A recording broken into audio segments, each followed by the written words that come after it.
ऐसी ही बेहतरीन कहानियाँ सुनने के लिए केपी नॉवल चैनल को लाइक, शेयर और सब्सक्राइब करें। आने वाली कहानियों के बारे में जानने के लिए हमारे टेलीग्राम से जुड़ें। लिंक डिस्क्रिप्शन में है। Chaos devourer system 161 celestial titans cultivation खंडहरों के पीछे असली इरादा। सबसे पहले, सेलेस्टियल टाइटन्स कल्टीवेशन खंडहर केवल ये और 9 परिवारों के लिए सुलभ होंगे। इसका मतलब है कि कोई बाहरी व्यक्ति प्रस्तुत नहीं किया जाएगा। ओल्ड मैन मैंग ने शुरू किया। अच्छा, बहुत बढ़िया लगता है, क्विन ने बिना किसी चिंता के कहा। ऐसा नहीं है, कोई बाहरी व्यक्ति वहां नहीं जाएगा। इसका मतलब है कि आप पूरी दुनिया में सबसे महान प्रतिभा के साथ प्रतिस्पर्धा करेंगे। कल्पना करें कि एक ही पिंजरे में एक सप्ताह के लिए विशाल सांपों का एक झुंड पैक किया गया है। आपको क्या लगता है कि क्या होगा? और साथ ही बाहरी लोगों की उपस्थिति के बिना जो कुछ भी होता है वह केवल ये और 9 परिवारों के कानों में रहता है। ये सुनकर क्विन की भौहें थोड़ी सिकुड़ गईं। ये पहला है। दूसरा, यहाँ एक रहस्य है जो इस जगह के इर्द गिर्द घूम रहा है। लगभग 100 साल पहले खंडहर की खेती आखिरी बार खुली थी। इसका मतलब है कि 9 परिवारों में से प्रत्येक का वर्तमान कुलपति बूढ़ा है और अब उत्तराधिकारी की तलाश कर रहा होगा। निश्चित रूप से उनके उत्तराधिकारी वे होंगे जो घटना के बाद सबसे अधिक पुरस्कार पाने में कामयाब रहे और सबसे मजबूत होंगे, और वॉर्डस्पेस परिवार कोई अपवाद नहीं है। क्विन, परिवार ऐसा लग सकता है कि उसने तुम्हें अनदेखा किया और तुम्हें नीचा देखा, लेकिन कुछ ऐसा है जिसे हम अनदेखा नहीं करते क्विन, या मुझे कहना चाहिए कि अनदेखा नहीं कर सकते। बूढ़े आदमी मैंग ने उसे एक दृढ़ नज़र से देखते हुए कहा।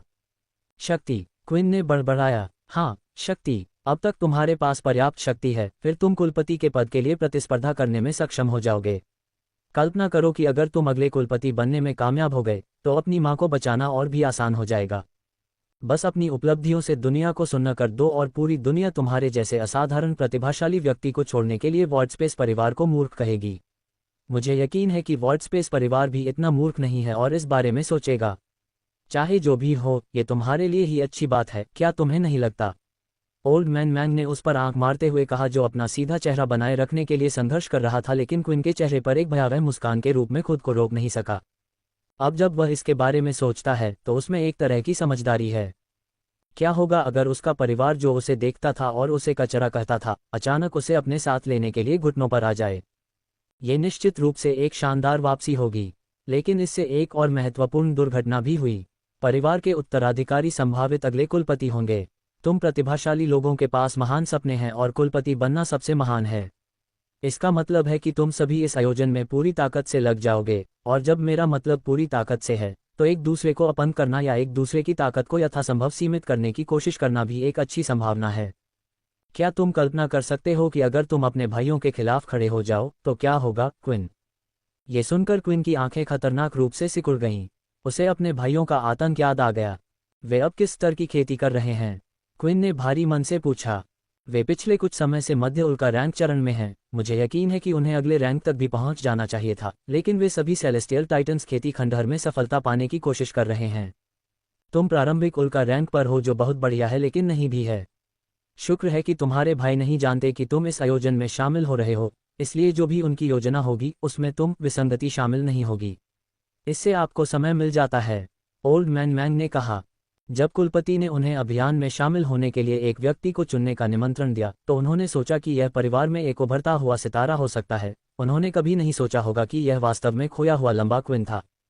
रहस्य रखने के लिए धन्यवाद, ओल्ड मैन मैंग, क्विन ने अपना सिर झुकाते हुए कहा। वह जानता था कि ओल्ड मैन मैंग सभी को बताना चुन सकता था, लेकिन उसने पहले ही वादा किया था कि जब तक घटनाएं नहीं आ जाती तब तक वह इसे गुप्त रखेगा। ये कुछ भी नहीं है। ये स्पष्ट करने के बाद आइए 9 परिवारों और ईआईए के बीच संबंधों के बारे में बात करते हैं। ऐसा कहा जाता है कि ईआईए को प्रवेश के लिए एक ही स्थान की अनुमति है, 9 फैमिली के विपरीत जिसमें 5 से अधिक स्लॉट हैं। क्या तुम जानते हो क्यों? क्विन, बूढ़े आदमी मैंग ने पूछा, जिस पर क्विन ने खाली आंखों से देखा। जब आकाशीय टाइटन्स कल्टीवेशन खंडहर खोले गए तो अभियान में कुल 10 लोग शामिल हुए, 9 परिवारों के वर्तमान 9 कुलपति और एक व्यक्ति भी जिसने ईआईए बनाया था, लेकिन वह व्यक्ति युद्ध के बाद गायब हो गया है और उसके ठिकाने के बारे में किसी को पता नहीं है, यहाँ तक कि 9 परिवारों के कुलपति भी नहीं। क्या तुम इसके अंतर्निहित निहितार्थ जानते हो? इसका मतलब है, तकनीकी रूप से ईआईए 9 परिवारों के समान नहीं है। केवल एक अन्य कुलपति ही कुलपति के साथ कदम से कदम मिलाकर चल सकता है, और 9 परिवार एक दूसरे को दूर रखने में सक्षम रहे हैं, ये सुनिश्चित करते हुए कि 9 बाघ एक ही पहाड़ पर एक साथ रह सकते हैं। लेकिन ईआईए का क्या, जिसने अपने कुलपति को खो दिया है? यही कारण है कि जब एआई के स्लॉट कम हो गए तो वे अन्याय की शिकायत नहीं कर सकते थे, क्योंकि अब उनके पीछे कोई शक्ति नहीं है, और मुझे यकीन है कि 9 परिवार चीज़ों को इसी तरह रखना चाहेंगे। किसी भी दुर्घटना से बचने के लिए मुझे यकीन है कि इस बार एआई का प्रतिनिधित्व करने वाला व्यक्ति या तो तुरंत अपंग हो जाएगा ताकि वह बिल्कुल भी विकसित न हो, या इवेंट खत्म होने तक जंजीरों में बंधा रहेगा ताकि एआई कमजोर रहे। ओल्ड मैन मैंग ने कहा, जिस पर जेरास ने बेफिक्र होकर कंधे उचका दिए। इसमें फंसने वाले बदकिस्मत आदमी से उसका कोई लेना देना नहीं था, इसलिए उसे इसकी बिल्कुल भी परवाह नहीं थी। और साथ ही तकनीकी रूप से अब पृथ्वी पर एक ही पहाड़ पर 9 बाघ हैं, जो कि किसी भी कोण से देखने पर भी अच्छा नहीं लगता। अगर कुछ बाघों के शावकों को मार दिया जाए तो क्या होगा? इसका मतलब ये होगा कि बड़े बाघ के मरने के बाद कोई भावी उत्तराधिकारी नहीं होगा और समय बीतने के साथ पहाड़ पर कम लेकिन मजबूत बाघ होंगे। क्या तुमने मेरी बात समझी है? बूढ़े आदमी मांग ने थकावट में अपना माथा रगड़ते हुए कहा। क्विन थोड़ा उलझन में था, लेकिन जल्द ही उसकी आंखें चौड़ी हो गईं। वह, हाँ, 9 परिवारों को ये पसंद नहीं है कि यह 9 हो। वे इस संख्या को कम करना चाहते हैं, वे सभी चाहते हैं कि यह 1 हो। इसका मतलब है, इस घटना में केवल तुम्हारे भाई ही नहीं है जिनसे तुम्हें सावधान रहना है क्विन। तुम्हें दूसरे परिवारों की प्रतिभाओं से भी सावधान रहना है, खास तौर पर पहले और दूसरे परिवार की प्रतिभाओं से। मेरा विश्वास करो क्विन, वे लोग प्रतिभाशाली नहीं हैं बल्कि केवल घृणित लोग हैं जिनका अस्तित्व नहीं होना चाहिए। कल्पना करो जब ये शब्द मेरे जैसे किसी व्यक्ति से निकलता है, और मुझे पूरा यकीन है कि अगर तुम इस घटना में मारे गए तो किसी को कोई आपत्ति नहीं होगी। परिवार वाले ऐसा नहीं करेंगे क्योंकि उन्हें लगता है कि तुम पहले से ही मर चुके हो। इसलिए सबसे ज्यादा संभावना है कि जीनियस को तुम्हारे भाइयों पर ध्यान देने से पहले तुम्हें कमजोर को बाहर निकालने में कोई समस्या नहीं होगी। NOWELLBeakJan.com। इस इवेंट में तुम्हारा साथ देने वाला कोई दोस्त नहीं होगा। तुम पूरी तरह से अपने दम पर हो और अभी तुम्हारे बचने की संभावना 10% से भी कम है। बूढ़े आदमी मांग ने उदास भाव से कहा और क्विन की भौहें थोड़ी चिंता में सिकुड़ गईं। अगर कोई उसे यह बताता तो वह उपहास करता, लेकिन ये बूढ़ा आदमी मांग था। लेकिन मैं तुम्हें सिर्फ एक ऐसे इवेंट में भाग लेने के लिए कहने के लिए यहाँ तक नहीं आऊँगा जो मूल रूप से तुम्हारी मौत की सज़ा है न? बूढ़े आदमी मांग ने मुस्कुराते हुए कहा और उसने 2 किताबें निकाली जिससे क्विन का चेहरा सदमे में पीला पड़ गया। 162 बोनस अध्याय। Principal books. क्विन ने चौंक कर चिल्लाया। प्रिंसिपल बुक्स क्या थीं? वे पूरी आकाशगंगा में सबसे महंगी किताबें थीं, एक बहुत ही सरल कारण से, वे बिक्री के लिए नहीं हैं। साधना के शुरुआती चरणों में पहला स्टार रैंक चरण होता है। मन को डेंटियन में इकट्ठा किया जाता है और इसका प्राथमिक उपकरण इसे ऊर्जा के साधन के रूप में उपयोग करना है, तकनीक के एक टुकड़े के लिए बैटरी की तरह। लेकिन जैसे ही कोई स्टार रैंक से उल्का रैंक चरण में जाता है, एक उल्लेखनीय अंतर होता है जिसमें मन का रंग नीले से लाल हो जाता है। इसका मतलब यह नहीं है कि अब मन की गुणवत्ता में वृद्धि हुई है। इसका मतलब यह भी है कि मन सिर्फ एक ऊर्जा से कहीं अधिक हो सकता है। इसमें अब विकास की क्षमता भी है। इसमें अब कुछ ऐसी चीजें हैं जिन्हें सुलझाया जा सकता है। फिर थोड़े बदलाव शुरू होते हैं। व्यक्ति अचानक कुछ चीजों के प्रति ग्रहणशील हो जाता है। अजीब चीजें। इन चीजों को बाद में सिद्धांत कहा गया। वे मन के एक कण विषय की महारत के कारण थे। अधिक शोध के साथ ये और अधिक प्रमुख हो जाता है। जबकि मनुष्य ने वास्तव में अपनी शक्ति अपने जीन से प्राप्त की है, उनकी आनुवंशिक क्षमताओं के लिए विशिष्टताएं हैं। एक ज्वाला की तरह आनुवंशिक जागृति ज्वाला के सिद्धांत के प्रति ग्रहणशील होगी। तब ज्वालाएं केवल आग के गोले और तीर से अधिक कुछ बन जाती हैं। वहां विचार बनता है, ज्वालाएं क्या हैं, वे क्यों बनती हैं, वे विनाशकारी क्यों हैं? लेकिन अगर सिद्धांत ऐसे बुनियादी सवाल थे तो इसका मतलब होगा कि सभी जागृति को विज्ञान की कक्षा में भाग लेना शुरू करना होगा। लेकिन यहीं से असली बात सामने आती है। यह अजीब सवाल उठता है, लेकिन सिद्धांतों की शक्ति सवाल पूछने की क्षमता में नहीं, बल्कि इस नियम को मोड़ने, इसके माध्यम से एक रास्ता खोजने, किसी तरह के छोटे कोने में निहित है। और यहीं पर मन आता है, इसके माध्यम से एक रास्ता खोजने की क्षमता। उस छोटे कोने को खोजने के लिए उस आनुवंशिक जागृति के साथ अब सामान्य लोगों को चुनौती देने की अपनी यात्रा शुरू कर सकते हैं। फिर सामान्य मनुष्य उन्हें जादूगर कहेंगे क्योंकि अब वे ऐसी चीजें कर सकते हैं जिन्हें हासिल करना वैज्ञानिक रूप से असंभव है, ये सब मन के इस नए चरण की सहायता से। लेकिन एक उल्लेखनीय बात यह है कि सिद्धांत एक व्यक्ति की आनुवंशिक क्षमताओं के लिए व्यक्तिगत होते हैं, लेकिन इसका अपना सीमित प्रभाव भी है। एक जल आनुवंशिक जागृतिकर्ता के लिए अचानक ज्वाला को मोड़ पाना बहुत कठिन होगा क्योंकि उसका मन ज्वाला को नहीं बल्कि जल को मोड़ने के लिए कॉन्फ़िगर किया गया है। ये सिद्धांतों के सामान्य नियम हैं। बस कुछ का उल्लेख करने के लिए सिद्धांतों की भीड़ है। ज्वाला, जल, पृथ्वी, रक्त, शक्ति, आत्मा, अंतरिक्ष और समय, प्रत्येक मानव शरीर में मौजूद जीन के प्रति ग्रहणशील है। और शून्य स्थान परिवार के लिए यह अंतरिक्ष था। चूंकि सिद्धांत एक विशेष जीन के प्रति ग्रहणशील होते हैं, दूसरों से सिद्धांत सीखना बहुत कठिन है क्योंकि आपके पास ज़्यादातर उनके जैसी आनुवंशिक क्षमता नहीं होगी। लेकिन एक परिवार में जहां एक ही आनुवंशिक क्षमता बार बार पारित की जा सकती है, इसका मतलब ये भी है कि आपके परदादा के लिए काम करने वाली सिद्धांत की किताब आप पर भी काम कर सकती है क्योंकि अब आप दोनों में एक जैसी आनुवंशिक क्षमता है। इसके साथ भविष्य के वंशजों को धीरे धीरे सिद्धांतों की खोज करने की मूल पंक्ति से शुरू करने की आवश्यकता नहीं है, जिसमें शायद जीवन भर लग सकता है। वे अपने परदादा की सिद्धांतों की समझ को पढ़ सकते हैं और जल्दी से समझकर आगे बढ़ सकते हैं। इसके माध्यम से जो सीखने में उनके पूर्वजों को जीवन भर लगा, वे लगभग 50 वर्ष की आयु में पूरी तरह से सीख लेंगे और अपने जीवन काल के समाप्त होने से पहले जल्दी से जल्दी और अधिक सीखना शुरू कर पाएंगे। फिर वे भी बैटन को आगे बढ़ाएंगे, जिसका अर्थ है कि आने वाली पीढ़ी की ताकत पिछली पीढ़ी से अधिक होगी और शक्ति बढ़ती रहेगी। यही एक कारण है कि 9 परिवारों को राक्षस कहा जाता है। उनके पास अपनी उम्र के हिसाब से कहीं अधिक सिद्धांतों तक पहुंच थी। शून्य स्थान परिवार कोई अपवाद नहीं है। जो बैटन पास की जाती है उसे सिद्धांत पुस्तकें कहा जाता है, जो सिद्धांतों के बारे में पिछले पूर्वजों की समझ को छिपाती है। और क्विन से ठीक पहले ऐसी 2 किताबें थीं। क्विन ने एक किताब उठाई और उस परिचित शीर्षक को देखा जिसे उसने कभी सुना था, स्थानिक हेरफेर के सिद्धांत। मैं कैसे? क्विन को ये सुनकर गहरा सदमा लगा। ये किताब केवल परिवारों के परम प्रतिभाशाली लोगों को उधार दी जाती है, लेकिन ओल्ड मैन मैंग ने उसे एक किताब लाकर दी। मैं इस आयोजन के दौरान तुम पर भरोसा कर रहा हूँ, क्विन। मैं उस दिन का इंतजार कर रहा हूँ जब तुम पैतृक भूमि में प्रवेश करोगे और उसे बाहर लाओगे, और शायद उस दिन जब तुम उस सिंहासन पर बैठोगे और नेता होने का दावा करोगे।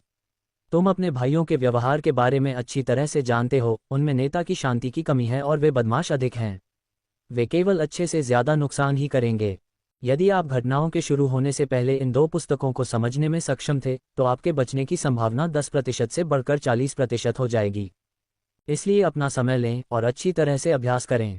शून्य स्थान परिवार का भार आपके कंधों पर टिका है।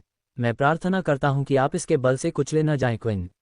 जितनी जल्दी हो सके उतनी जल्दी मजबूत बनो, क्योंकि पानी अब और भी गंदा होता जा रहा है। ओल्ड मैन मैंग ने कहा, जो क्विन के लिए किसी बड़ी घटना के बारे में भविष्यवाणी की तरह था। ओल्ड मैन मैंग धीरे धीरे अपनी सीट से उठे। उन्होंने अपना चश्मा लगाया और क्विन की ओर चल दिए। उनके कंधे पर बहुत जोरदार थपकी के साथ, जो कहने की जरूरत से ज्यादा शब्द बोल रही थी। दरवाजा खटखटाने की आवाज के साथ वह बाहर की ओर बढ़ गए। अब क्विन अकेला रह गया था, जिसके हाथों में 2 बड़ी किताबें थीं। Drop drop. 11:52। क्विन के हाथ में किताब पर टपकते तरल पदार्थ की आवाज खामोश कमरे में गूंज रही थी। योजक चिन्ह, योजक चिन्ह, योजक चिन्ह, योजक चिन्ह, योजक चिन्ह, योजक चिन्ह। अरे लानत है कुत्ते, या जो भी तुम हो, मेरे पैर छोड़ दो। एक युवक को कुत्ते पर जोर से चिल्लाते हुए देखा जा सकता है, जिसके सिर पर नसें उभरी हुई हैं। दहाड़ दहाड़। कुत्ता, जिसका शरीर पूरी तरह से प्लेट मेटल से बना था और जिसके दांत स्टील से भी सख्त थे, उस पर जोर से भौंका। छोड़ दो लड़के को, कयामत। दहाड़। कुत्ते ने आखिरकार लड़के के पैर को छोड़ दिया और वह अपने मालिक के पास भागा, जो काले बालों वाला एक मोटा वैज्ञानिक था, जो उसके सामने एक यांत्रिक भाग को पेंच कर रहा था। दहाड़ दहाड़। ओह अच्छा कुत्ता, तुम अपनी प्रोग्रामिंग में बहुत अच्छा कर रहे हो, आदमी ने कुत्ते के सिर को धीरे से थपथपाते हुए कहा। जेरस ने धीरे से खुद को उठाया और उसके चेहरे पर एक घृणित भाव था, जब उसने रोबोट कुत्ते द्वारा पीछा किए जाने पर जमीन पर फेंके गए तकनीकी उपकरणों के विशाल बॉक्स को उठाने से पहले अपने कपड़े झाड़े। मनोरोगी कुत्ता और मालिक, मैं शर्त लगाता हूं कि एक दिन वह तुम्हारी मौत का कारण बनेगा। जेरास ने बड़बड़ाया, जिस पर वैज्ञानिक ने धीरे से अपना सिर उठाया। ऐश ने उसे ऊपर की भौहों से देखा। मैं भूल गया, वे सभी कॉस्मिक रैंक स्टेज के प्राणी हैं। जेरास ने सोचा और जल्दी से ऊपर की मंजिलों पर जाने से पहले उसने अपनी पीठ पर विशाल बॉक्स बांध लिया। उसे नहीं पता था कि क्या होगा अगर वैज्ञानिक ने एक बार फिर उसके अंदर के उस मनोरोगी कुत्ते को बाहर निकाल दिया, जिसने उसे देखते ही हड्डी कहा था। लेकिन उसे यकीन था कि यह बहुत अच्छा नहीं होगा। फिर भी कोई बात नहीं, यह उस नरक जैसा नहीं होगा जिससे वह पिछले कुछ दिनों से गुजर रहा है। अध्याय 163 बोनस अध्याय। जेरस लंबी सीढ़ियां चढ़ते हुए ऐसे चल रहा था जैसे कोई कुत्ता अरबों मील दौड़ने के बाद मरने वाला हो। यहाँ तक कि वह एक आनुवंशिक जागृतिकर्ता भी उन लंबी सीढ़ियों पर चढ़ने के कारण मरने जैसा महसूस कर रहा था। उसे यकीन था कि एक्सेल स्पेस लैब 20वीं मंजिल के आसपास थी। सीढ़ियों का उपयोग करते हुए 20वीं मंजिल पर 1000 पाउंड का तकनीकी उपकरण ले जाना, यहाँ तक कि एक जागृत व्यक्ति भी ऐसा करते हुए मरने जैसा महसूस करेगा। अब लगभग 40 दिनों तक उनकी प्रयोगशाला का गुलाम बनने के बाद जेरस अपने एकमात्र निष्कर्ष के बारे में निश्चिंत हो सकता था। वे उसे मारना चाहते थे। योजक चिन्ह, योजक चिन्ह, योजक चिन्ह, योजक चिन्ह, योजक चिन्ह, योजक चिन्ह। यह आंटी एनेलिस है। जेरस ने प्रयोगशाला में प्रवेश करते हुए तेजी से चिल्लाया क्योंकि उसने एनालिस के बगल में विशाल बॉक्स गिरा दिया जो अंतरिक्ष यान पर बोल्ट पेंच करने में व्यस्त थी, बेशक पेंचिंग मशीन का उपयोग कर रही थी। ओह! एनालिस धीरे धीरे खड़ी हुई, जेरस के सामने खड़ी थी और उसके ऊपर सिर रखकर खड़ी थी। उसके मुंह से एक बहुत बड़ी गम की गेंद निकली और जेरास को यह देखकर रीढ़ में ठंडक महसूस हुई। गेंद का इतना बड़ा होना इस बात का संकेत था कि पिछले कुछ दिनों में उसे एनालिस के बारे में आखिरकार समझ आ गई थी। वह बहुत मुश्किल में था। पॉप! गम फट गया और इंस्ट्रक्टर मोनिका ने उसे देखने से पहले अपनी घड़ी देखी। तुम्हें इसे लगभग 5 मिनट पहले लाना चाहिए था, मतलब तुम 5 मिनट देर से आए। एनालिस ने अपनी नज़र उस खूबसूरत प्लेबॉय से हटाते हुए कहा जो ऐसा लग रहा था जैसे उसे देखते ही उसकी आत्मा भाग जाएगी। एनालिस ने तुरंत जेरास की ओर एक बहुत लंबा पेंच फेंका जिसने उसे तुरंत पकड़ लिया। जाओ और लाइटनिंग जनरेटर आग से कुछ बोल्ट खोल दो, एनालिस ने वह बॉक्स खोलते हुए कहा जो उसने बाहर निकाला था। नहीं नहीं नहीं, जेरास लगभग घुटनों के बल गिर गया और उसने अपने दांत कस लिए। एनालिस ने धीरे से पीछे मुड़कर अपनी भौं उठाई और पूछा, उम्मा, क्या तुमने अभी कुछ कहा? क्या? नहीं, मेरा मतलब हाँ है। मैंने कहा था कि मैं तुरंत बिजली जनरेटर के पास जाऊंगा और काम करूंगा। जेरास ने नकली मुस्कान बिखेरते हुए कहा और फिर जल्दी से भाग गया। टच, बेवकूफ़, एनालिस ने अपने होठों पर एक मजाकिया मुस्कान के साथ कहा क्योंकि वह अपने मुंह में दुर्भाग्यपूर्ण गम को न्याय देते हुए अपनी रचना पर काम करना जारी रखती थी। योजक चिन्ह योजक चिन्ह योजक चिन्ह योजक चिन्ह योजक चिन्ह योजक चिन्ह। लाइटनिंग जनरेटर आग एक शक्ति स्रोत था जो 10वीं से 20वीं मंजिल पर रहने वालों के लिए बिजली पहुंचाता था, जो उनके सभी घुटनों को पूरी तरह से शक्ति प्रदान करता था। नोव एल बी JNN। उस चीज़ में जितनी ऊर्जा होती है वह उल्का रैंक के विशेषज्ञ को सेकंडों में कोयले के टुकड़ों में भून सकती है। शुक्र है कि इसे एक कठोर ऑब्सीडियन धातु आवरण के साथ ठीक से कवर किया गया था और पूरी तरह से पेंच भी किया गया था। जेरस परिचित बैरो कॉरिडोर के सामने पहुंचे और उन्होंने लगभग 3 मिनट तक नीचे चलना शुरू किया। वह पहले से ही छत में एक बल्ब से निकलने वाली दूरी में प्रकाश की चमकदार चमक देख सकता था, जहां 2 गार्ड बाहर खड़े दिखाई दे रहे थे। बीच में एक दरवाजा था जिसमें शिलालेख था, लाइटनिंग आर्क जनरेटर रूम। ये 2 आलसी बिगालू सुरक्षा के लिए जिम्मेदार थे लाइटनिंग आर्क, और वे जो एकमात्र सुरक्षा करते हैं वह है लाइटनिंग आर्क पर मौजूद बोल्ट को पेंच करना। लेकिन चूंकि जेरस गैस हमेशा सजा के लिए एनालिस द्वारा यहां भेजी जाती थी, जेरस अनजाने में उनके लिए अपना काम कर रहा था, जिससे उन्हें उसे देखकर एक खुश मुस्कान मिली। तुमने अभी मेरे लिए लानत का दरवाज़ा खोला है। अरे, तुम एक बार फिर वापस आ गए बच्चे। गार्डों में से एक ने उसे देखकर एक सच्ची खुशी भरी मुस्कान दी, जिस पर जेरस ने तुरंत तिरस्कार में उपहास किया। ये 2 आलसी बिगलू लाइटनिंग आर्क की सुरक्षा के लिए जिम्मेदार थे, और वे जो एकमात्र सुरक्षा करते हैं वह है लाइटनिंग आर्क पर मौजूद बोल्ट को पेंच करना। लेकिन चूंकि जेरस गैस हमेशा सजा के लिए एनालिस द्वारा यहां भेजी जाती थी, जेरस अनजाने में उनके लिए अपना काम कर रहा था, जिससे उन्हें उसे देखकर एक खुश मुस्कान मिली। तुम अभी मेरे लिए दरवाज़ा खोल दो। ठीक है, नेक इंसान। दोनों हटे कट्टे आदमियों ने तुरंत दरवाजे का लंबा हैंडल पकड़ लिया और रस्साकशी शुरू हो गई। जेरास ने भौहें चढ़ाकर देखा कि उल्का रैंक स्टेज के शिखर पर 2 हटे कट्टे आदमी दरवाज़ा खोलने के लिए कड़ी मशक्कत कर रहे थे। 2 मिनट की कड़ी मशक्कत के बाद दरवाज़ा आखिरकार खुल गया और एक जगह दिखाई दी। अब सामरी, जल्दी से अंदर आ जाओ, वे उससे चिल्लाए। तुम दोनों मजाक कर रहे हो। मुझे उस छोटी सी जगह से अंदर जाना चाहिए। अगर मैं अंदर जाने के लिए संघर्ष कर रहा था तो दरवाज़ा तुम्हारे हाथों से फिसल गया तो क्या होगा?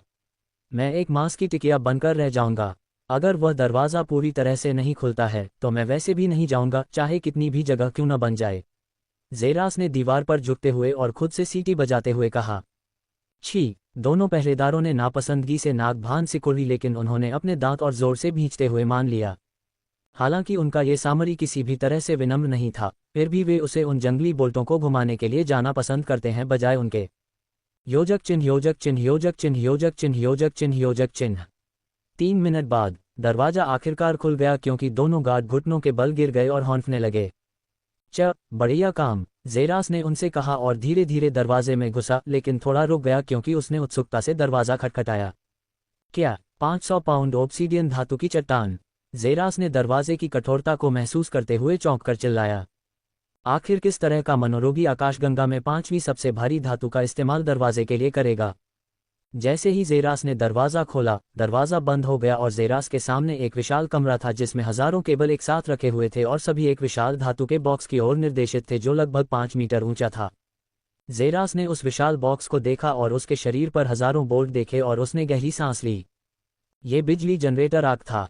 अच्छा, दर्द हो रहा है, जेरास ने बड़बड़ाते हुए कहा जब उसने अपने हाथों में लंबा पेंच पकड़ा और बड़े बॉक्स की ओर बढ़ गया। उसके सामने पहुंचकर वह पेंचों में से एक की ओर चला गया और पेंच लगाना शुरू कर दिया।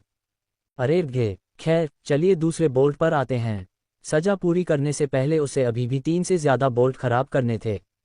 गेट पर खड़े 2 मजबूत गार्ड कभी कभी अपने पीछे के दरवाजे से आ रहे अमानवीय संगीत को सुन सकते थे, लेकिन उन्होंने ऐसा व्यवहार किया जैसे उन्होंने सुना ही न हो, क्योंकि संगीत सुनकर उनकी त्वचा अनजाने में ही मुंह बना रही थी। योजक चिन्ह, योजक चिन्ह, योजक चिन्ह, योजक चिन्ह, योजक चिन्ह, योजक चिन्ह। 10 मिनट बाद संगीत धीरे धीरे बंद हो गया और दूसरी तरफ से दस्तक सुनाई दी। गार्ड ने तुरंत दरवाजा खोलने के लिए अपनी पूरी ताकत लगा दी। सटेप सटेप सटेप, कदमों की आवाज गूंजी और एक अजीब एलियन आकृति उभरी। काली त्वचा और धुएं के रंग के बालों वाली एक एलियन आकृति। अध्याय 164, 278वीं रचना। समृटन, क्या ये तुम हो? एक पहरेदार ने उत्सुकता से पूछा। उसकी आवाज में थोड़ी चिंता थी, लेकिन उसे कोई जवाब नहीं मिला क्योंकि एलियन आकृति आगे बढ़ती रही। लगता है कि वह जल गया है, दूसरे पहरेदार ने फुसफुसाते हुए कहा जब उन्होंने उसे गलियारे में गायब होते देखा, जबकि उन्होंने जल्दी से दरवाजा बंद कर दिया। योजक चिन्ह, योजक चिन्ह, योजक चिन्ह, योजक चिन्ह, योजक चिन्ह, योजक चिन्ह। एक्सेल स्पेस का दरवाजा चरमराया, हालांकि इतना नहीं कि वे उस पर ध्यान दें। उम्मा, मील प्रति घंटा, मील प्रति घंटा, मुझे जलते हुए मांस की गंध आ रही है। वे अब स्मोक मीट देते हैं, हाहा बढ़िया। इवान, गुस्सैल एलियन ने प्रत्याशा में अपने हाथों को रगड़ते हुए चिल्लाया, जबकि अन्य ने अपनी भौहें उठाईं। सटेप सटेप, कदमों की आवाज और अंधेरे एलियन आकृति दरवाजे से बाहर चली गई। जेरास, क्या वह तुम हो? इवान ने निराशा के साथ कहा, उसके चेहरे पर स्पष्ट रूप से निराशा थी। उम्मा, ऐसा लग रहा था कि तुम्हें बिजली का झटका लगा है। एनालीज ने अपने चेहरे पर एक स्पष्ट भाव के साथ कहा। तुम्हें लगता है? जेरास ने उसे अनदेखा करते हुए ऑरेलिया की ओर कदम बढ़ाया। आह, ठीक है, बस एक बार और, लेकिन आखिरी बार, ऑरेलिया ने कहा। यही तुमने कल कहा था ऑरेलिया, और परसों। बच्चे को अकेला छोड़ दो, वह स्वाभाविक रूप से खुद को ठीक कर लेगा। एनालीज ने ऑरेलिया की ओर एक भौं उठाते हुए कहा। और तुमने पिछले कुछ दिनों में भी उससे यही बात कही थी एनालीज। तुम्हें पता है, मोनिका ने उसे बड़ा करने के लिए कहा था, न कि उसे भूनने के लिए। एगोन ने जेरास की ओर देखते हुए थोड़ी चिंता के साथ कहा, जो एक विशाल अग्निशामक जैसी बोतल में रखी अजीब नीली गैस से झुलस रहा था। चुप रहो, मोनिका ने मुझे प्रभारी बनाया है, इसलिए यह मेरा काम है और तुम नहीं देखती कि मैं उसे अच्छे से पाल रही हूं। एनालीज ने कहा और वह अपने आविष्कार पर काम करती रही। योजक चिन्ह, योजक चिन्ह, योजक चिन्ह, योजक चिन्ह, योजक चिन्ह, योजक चिन्ह। जीरस को लगा कि उसके चेहरे के सामने सुनहरे रंग का पैनल दिखाई देने पर उस पर पानी की तरह नीली गैस छिड़की गई है। होस्ट किसी बाहरी वस्तु के संपर्क में आया है। होस्ट पुनर्जनन 20 गुना बढ़ गया है। उसके शरीर पर मौजूद काली त्वचा धीरे धीरे दूर हो गई और शुद्ध सफेद त्वचा एक बार फिर से सामने आ गई, क्योंकि जीरस ने बहुत तरोताज़ा महसूस किया। धन्यवाद बहन ऑरेलिया, जीरस ने कहा जब उसने अपने सामने गुलाबी बालों वाली महिला को देखा, जिसके चेहरे पर उसने अब तक देखी सबसे चमकदार मुस्कान थी। अब तुम मेरे छोटे भाई हो, जीरस, ऑरेलिया ने उसे कसकर गले लगाते हुए कहा, जिससे जीरस ने सुबह में खाया हुआ सारा खाना लगभग उगल दिया। उम्मा, बहन, ऑरेलिया, तुम मेरा गला घोंट रही हो। अरे ऑरेलिया, अगर तुम इसी तरह चलती रही तो तुम बच्चे को गले लगाकर मार डालोगी, एनालीज ने कहा, जब ऑरेलिया ने आखिरकार उसे अपनी पकड़ से मुक्त किया। अरे जेरास, आओ और इस फॉर्मूले को तैयार करने में मेरी मदद करो, ऑरेलिया ने जेरास को प्रयोगशाला के एक विशेष क्षेत्र में घसीटते हुए कहा। मैं दूसरा मेडियलिस पोशन तैयार करने की योजना बना रही हूँ। इसके लिए उसे सोडियम पोटेशियम सीरम और आर्सेनिक म्योडाइड सीरम की ज़रूरत है। तो तुम मुझे कौन सा तैयार करने में मदद करोगे? हालांकि मैं सोडियम पोटेशियम सीरम बनाना ज़्यादा पसंद करती हूँ, ऑरेलिया ने एक चमकदार मुस्कान के साथ कहा।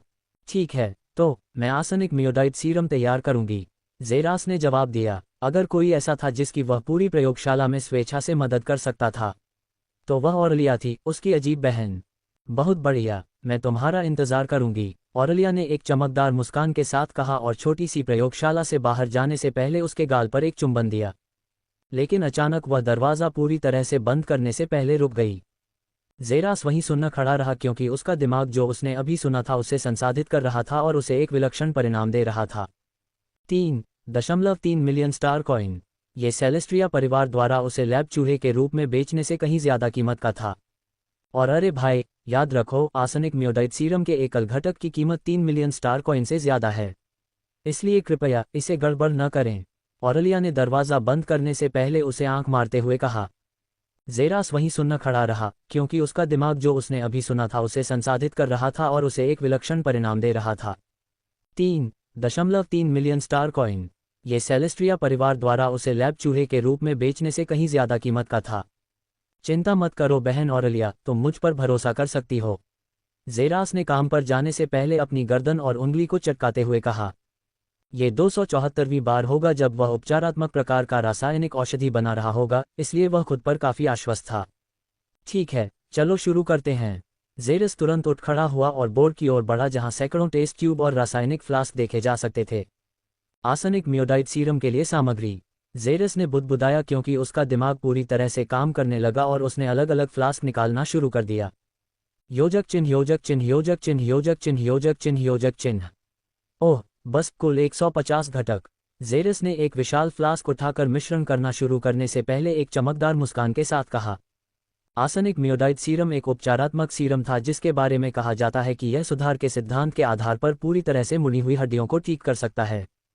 हालांकि सीरम तैयार करना केवल रासायनिक इंजीनियरों का सपना हो सकता है क्योंकि इसकी सामग्री बहुत महंगी है और इसमें पूर्ण सांद्रता की आवश्यकता होती है।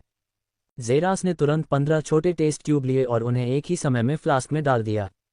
हम 120 मिली मीरालोमा, 30 मिली जेल्डा केमिकल, एक बूंद जिंक पेरोक्साइड। जेरास ने तुरंत हजारों गणनाएं की, उस किताब के अनुसार रसायनों की उचित मात्रा को मापा जो उसने उस फॉर्मूले के बारे में पढ़ी थी जो उसके दिमाग में पूरी तरह से बैठ गया था, अक्षर दर अक्षर। 60 से ज्यादा रसायन डालने के बाद उसने आखिरकार एक संतुष्ट सिर हिलाया और फिर एक लंबा गिलास जैसा स्पैटुला पकड़ा और मिश्रण किया। आमतौर पर वह वोटेक्स मिक्सर का इस्तेमाल कर सकता था लेकिन जेरास ने उसका इस्तेमाल नहीं किया। उसने मशीन से अपना काम करवाने के बजाय खुद ही इसे करना पसंद किया। पोषण का रंग नीले से लाल, फिर हरे और फिर मैंगनीज में बदल गया। मैंगनीज का रंग तरल पदार्थों के बीच एक सही मिश्रण दिखाता है लेकिन जेरास ने वही कहा जो किताब में मौजूद था। अराजकता की आंख को सक्रिय करो, उसने अचानक कहा, जैसे ही उसकी बाईं आंख में एक काला बिंदु दिखाई दिया जिससे उसके आसपास का वातावरण 10 गुना साफ हो गया। जेरास ने कमरे के चारों ओर देखा, ये देखकर कि यह कितना साफ था। अचानक उसे एक उत्साहपूर्ण एहसास होने लगा, लेकिन उसने इसे दबा दिया क्योंकि वह अपने सामने मैंगनीज रंग के तरल को देख रहा था जो तुरंत बदल गया क्योंकि उसने अराजकता की आंख के दूसरे दुनियावी प्रभाव को देखा। उसकी आंखों के सामने शुद्ध मैंगनीज रंग का तरल बदल गया क्योंकि वे अलग अलग छोटे मैंगनीज रंग के कणों का मिश्रण बन गए। जेरास ने कणों को देखा जो ज्यादातर मैंगनीज रंग के थे, लेकिन अराजकता की आंखों के सक्रिय होने पर उसने देखा कि कुछ कणों में अलग अलग रंग थे। एक सामान्य वैज्ञानिक सीरम को मैंगनीज रंग का देखता और मानता कि सभी कण मिश्रित हो गए हैं, लेकिन जेरास ने देखा कि केवल अधिकांश कण मिश्रित हुए थे, अभी भी कुछ टुकड़े बचे थे जो मिश्रित नहीं हुए थे। जैसे ही जेरास ने स्पैटुला को फ्लास्क में डुबाया, उसने तुरंत काम करना शुरू कर दिया और अमिश्रित कणों को मैंगनीज रंग के कणों से टकराया जिससे वे प्रभावी रूप से मैंगनीज में बदल गए। योजक चिन्ह योजक चिन्ह योजक चिन्ह योजक चिन्ह योजक चिन्ह योजक चिन्ह। 3 मिनट बाद NO12BN.C ओम। जेरास ने बारीकी से देखा और पाया कि कोई अन्य कण मौजूद नहीं है। अच्छा, अब इसे मैं परफेक्ट मिक्सिंग कहता हूं, उसने अगले चरण पर जाने से पहले एक चमकदार मुस्कान के साथ कहा। आई ऑफ गैस को निष्क्रिय करें। जेरास ने किसी से विशेष रूप से नहीं कहा क्योंकि उसकी आंखों में काला बिंदु फीका पड़ गया था, लेकिन जब उसके सामने एक अधिसूचना पैनल दिखाई दिया तो वह चौंक गया। जेरास, सिस्टम ने कॉल किया। ओह हाँ, क्या आपके सिर पर कुछ ढीले पेंच हैं? जेरास ने थोड़ा रुककर अपनी भौहें उठाईं, लेकिन उसने इस बारे में ज्यादा नहीं सोचा। वह पहले से ही सिस्टम बात करने के विशेष तरीके से परिचित था। क्यों, आप रसायनों को मिलाने के लिए शक्तिशाली अराजकता भक्षक जाति की प्रतिष्ठित अराजकता की आंखों का उपयोग कर रहे हैं? 165 विशेषज्ञ सीरम निर्माता बनना। आप रासायनिक प्रयोग करने के लिए माइटी कैस डिवायरर जीन के श्रद्धेय आइज ऑफ कैस का उपयोग कर रहे हैं।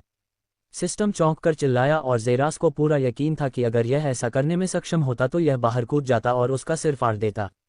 NO12BN.C ओम।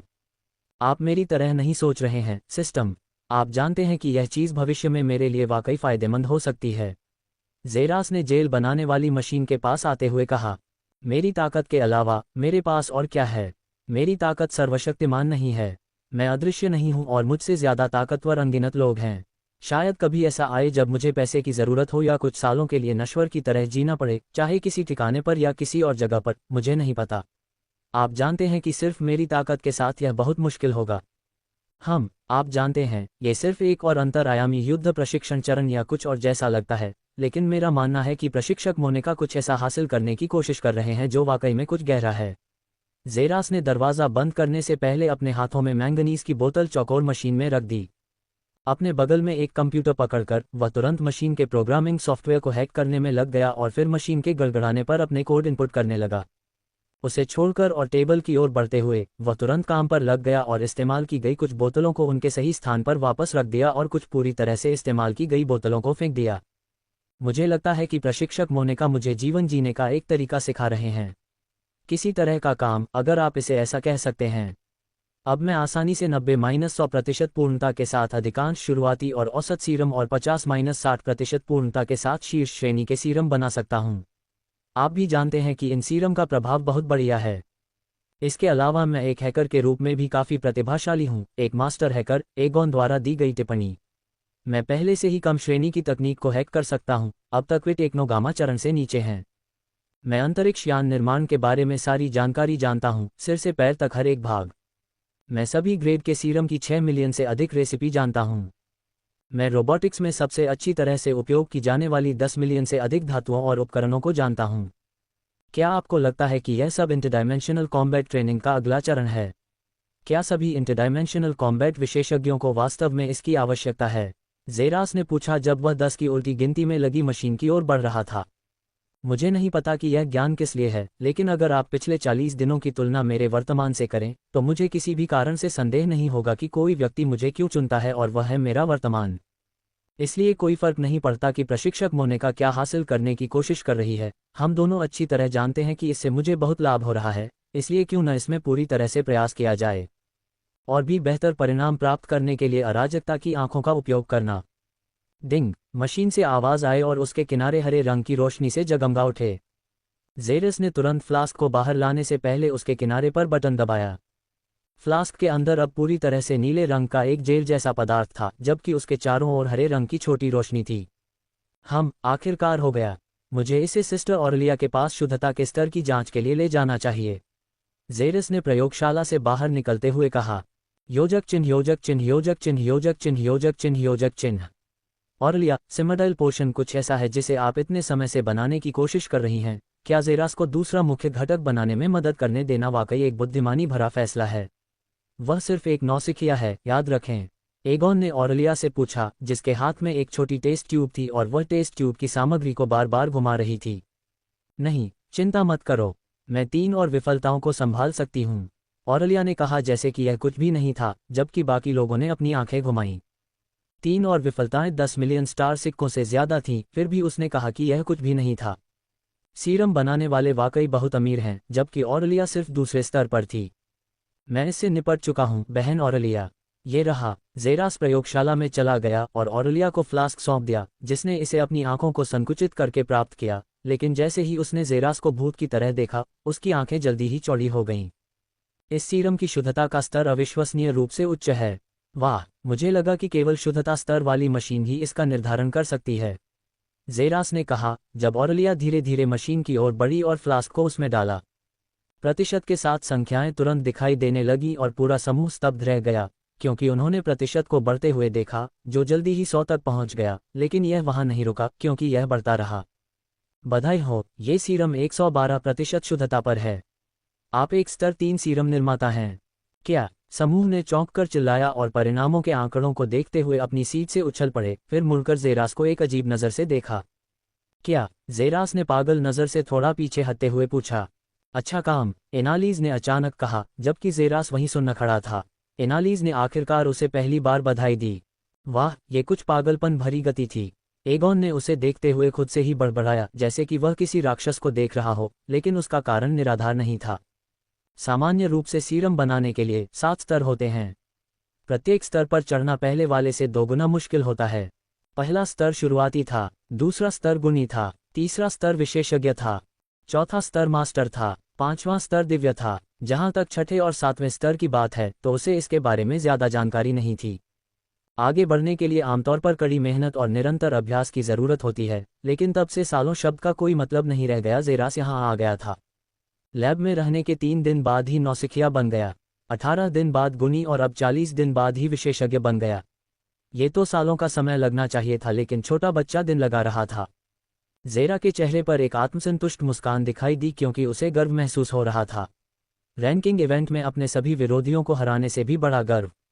अरे सिस्टम, क्या तुम्हें अब भी लगता है कि मैं अराजकता की आंखों में देख रहा हूं? ज़ेरास ने मुस्कुराते हुए सोचा, लेकिन वे जल्द ही गायब हो गए क्योंकि उसने महसूस किया कि वह किसी नर्म चीज में घसीटा जा रहा है और उसके फेफड़ों से हवा लगभग पूरी तरह से निकल गई है। बहन ऑरेलिया, तुम मेरा गला घोंट रही हो। ऑरेलिया ने आखिरकार उसे अपने तंग आलिंगन से मुक्त कर दिया क्योंकि ज़ेरास अपने घुटनों पर गिर गया। वह अभी भी उसके सामने चिपकी हुई महिला के व्यवहार पैटर्न को नहीं समझ पाया था जिसने अचानक उसे अपना भाई बना लिया था। उसके सामान्य शरीर में भयानक ताकत थी क्योंकि ज़ेरास को लगता था कि उसके सारे अंदरूनी अंग एक साथ एक साधारण गले से ही दब गए हैं, और हाँ, वह बहुत गले लगाती है। क्या तुमने एनालिस को देखा? मैंने अभी अभी दुनिया के सबसे कम उम्र के विशेषज्ञ सीरम निर्माता को पाला है। ऑरेलिया ने उसे जमीन से खींचते हुए कहा और वह एनालिस की ओर तेजी से बढ़ी जैसे कि वह एक सुंदर हार हो। अच्छा, बधाई हो, एनालिस ने कहा और अंतरिक्ष यान की ओर अपना ध्यान केंद्रित करने से पहले उसने एक छोटी सी गेंद उड़ाई। ज़ेरास, तुम एक विशेषज्ञ सीरम निर्माता बन गए हो। मैं तुम्हें पुरस्कृत करूंगी, एनालिस ने अचानक कहा जब ज़ेरास ऑरेलिया के हाथों से बाहर कूद गया और एनालिस को अपनी पिल्ला आंखों से देखा। तुम बाकी दिन मुफ्त में ले सकते हो, एनालिस ने अनिच्छा से मुस्कुराते हुए कहा और ज़ेरा का चेहरा उतर गया। 166 एक मौफर के साथ बातचीत। आप शेष दिन मुफ्त में ले सकते हैं। ज़ेरस ने एनालिस के आगे बढ़ने के लिए कुछ मिनट प्रतीक्षा की, लेकिन जब उसने उसे एक और विशाल गम गुब्बारा उड़ाते देखा तो वह आश्चर्यचकित रह गया। ये संकेत था कि बातचीत समाप्त हो गई है। बस इतना ही? हाँ, आप और क्या उम्मीद कर रहे थे? एनालिस ने भौहें ऊपर करके कहा, जैसे ही उसने अपनी नज़रें उससे हटाईं और अपनी रचना पर काम करना जारी रखा। आखिरकार, इतनी पवित्रता के साथ, मैं आखिरकार सिमडियल पोषण बनाने में सक्षम हो जाऊंगी। शुभकामनाएं ज़ेरस, और अच्छी तरह से आराम करो, ऑरेलिया ने कहा और जल्दी से पोषण हॉल में गायब हो गई। अच्छा, बढ़िया, अब मैं आज़ाद हूँ, ज़ेरस ने निराश भाव से कहा जबकि वह प्रयोगशाला के बीच में खड़ा था। अगर आप सभी व्यस्त हैं तो आज़ाद होने का कोई मतलब है? ठीक है, मैं नहीं हूँ। ज़ेरास के पैरों के नीचे से अचानक आवाज़ आई। ज़ेरास ने अपनी भौं उठाई और फिर अपने पैरों की ओर देखा, जहाँ एक चिपचिपा तरल पदार्थ का पोखर दिखाई दे रहा था। क्या यह आप मॉफल्स का कोई अजीब व्यवहार पैटर्न है, इवान? ज़ेरास ने तरल पदार्थ को देखते हुए पूछा, जो जल्द ही जम गया और एक नीला इंसान उसके बगल में अपने एक हाथ को उसके कंधे पर टिकाए हुए था। कौन सा पैटर्न? इवान ने उत्सुकता से पूछा। आप लोगों के पैरों के नीचे सबसे पहले दिखाई देते हैं। नहीं, मैं सिर्फ शौकिया लोगों को आश्चर्यचकित करने के लिए ऐसा करता हूँ, इवान ने मुस्कुराते हुए कहा, और ये दिखाने के लिए भी कि वे सोचेंगे कि आप एक तरल पदार्थ से इंसान में बदलने में सक्षम होने से एक अद्भुत चीज़ हैं। इवान ने मुस्कुराते हुए अपना सिर रगड़ते हुए बगल से एगॉन की आवाज़ सुनी। अच्छा, मैंने सुना है कि तुम आज़ाद हो ज़ेरास, और मैं भी आज़ाद हूँ। तो चूंकि हम दोनों आज़ाद हैं, तो क्यों ना हम अपने खाली समय का आनंद लेने के लिए एक छोटे से अभियान पर जाएं? इवान ने ज़ेरास के माथे पर हाथ रखते हुए कहा। अजीब नीले एलियन के सभी तरीके जिसके लिए उसने एक गुप्त लगाव विकसित किया था, बहुत अजीब थे, यहाँ तक कि बोलने का तरीका भी। एक अभियान, मुझे इसकी आवाज़ अच्छी लगी, ज़ेरास ने कहा जब वे दोनों प्रयोगशाला से बाहर निकलकर किसी अज्ञात स्थान पर जा रहे थे। अरे एनालिस, क्या तुम्हें नहीं लगता कि इवान और ज़ेरास का रिश्ता बहुत अच्छा है? एगॉन ने निकास द्वार के बंद दरवाजे को देखते हुए कहा। चुप रहो, एगॉन, तुमने अपनी उस बेवकूफ़ रहस्यमय रचना पर पूरा एक सप्ताह बिताया है। आप कब तक काम पूरा कर लेंगे? एनापोलिस ने अपना सिर उठाए बिना जवाब दिया। अच्छा, एगॉन ने अजीब आयताकार बॉक्स पर काम करना स्वीकार किया। योजक चिन्ह, योजक चिन्ह, योजक चिन्ह, योजक चिन्ह, योजक चिन्ह, योजक चिन्ह। बूम! एक छोटी सी गेंद तेजी से लुढ़कती हुई टेबल पर उतरी और वापस उछली, लेकिन इससे पहले कि वह वापस गिरती, एक पैडल ने उसे दूसरी टेबल पर फेंक दिया, इससे पहले कि वह एक बार फिर से वापस उड़ जाए। हाँ, ये टेबल टेनिस है।